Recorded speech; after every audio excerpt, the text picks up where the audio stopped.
Praise the Lord everyone. परमेश्वर का धन्यवाद हो कि आज हम उसके हुजूरी में आने पाए हैं। हालेलुया। ये परमेश्वर की दया और अनुग्रह है कि हम उसके वचन को, उसके कलाम को सुनने के लिए आते हैं अपने समय को निकाल करके। हालेलुया। और जब हम उसके वचन को पूरे ध्यान से सुनते हैं, उस पर हम चिंतन करते हैं, मनन करते हैं, तो परमेश्वर हमें खाली हाथ नहीं छोड़ता। हालेलुया। बल्कि परमेश्वर हमारी झोलियों को, हमारे जीवन को खुशियों से, आनंद से, शांति से भर देता है। हालेलुया। और वो हमें ब्लेस करता है। मेरे प्रियो, जब आज हम कलाम को सुनते हैं, केवल नाम के लिए सुन करके ना जाएं, बल्कि आज के कलाम के द्वारा हमारे जीवन में एक नई रोशनी आनी चाहिए। हालेलुया। हम परमेश्वर के कलाम को ऐसे पकड़ करके रखें कि हमारे जीवन में एक नई चाल दिखने पाए, हमारे जीवन में एक नई रोशनी दिखने पाए। हालेलुया। हमारे जीवन में एक नए आयाम से हम अपने ज़िंदगी को शुरुआत करने पाए।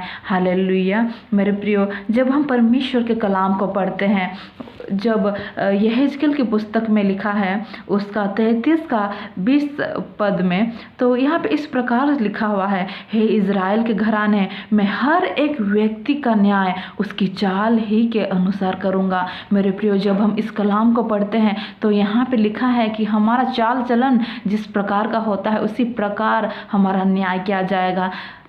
तो क्या हम अपने चाल को ना सुधारें? अगर आज इससे पहले हमने अपने जीवन में, अपना जवानी के दिनों में हमने बुरी संगति में अपने जीवन को बिताया हो, हालेलुया, तो आज ये मौका और ये समय है कि हम उस बुरी चाल से, उस बुरी संगति से, उस बुरे व्यवहार से हम अपने आप को वहाँ से छुड़ाए यीशु मसीह के लहू के द्वारा। हालेलुया। और हम अपनी ज़िंदगी को एक सही रास्ते पर लेकर के आए। जब हम खुदा बाप के पास आते हैं और उससे दुआ करते हैं, प्रार्थना करते हैं कि पिता परमेश्वर, मुझे इस बुरी चाल से, इस बुरी संगति से, इस बुरे व्यवहार से मुझे निकाल, तो परमेश्वर आपको अपनी पवित्र आत्मा के द्वारा वो आपको उस बुरी संगति से, बुरी चाल से निकालता है। मेरे प्रियो, जब हम वचन में देखते हैं, नीति वचन उसका 28 का 18 में, तो इस प्रकार लिखा हुआ है, जो सिधाई से चलता वो बचाया जाता है, परंतु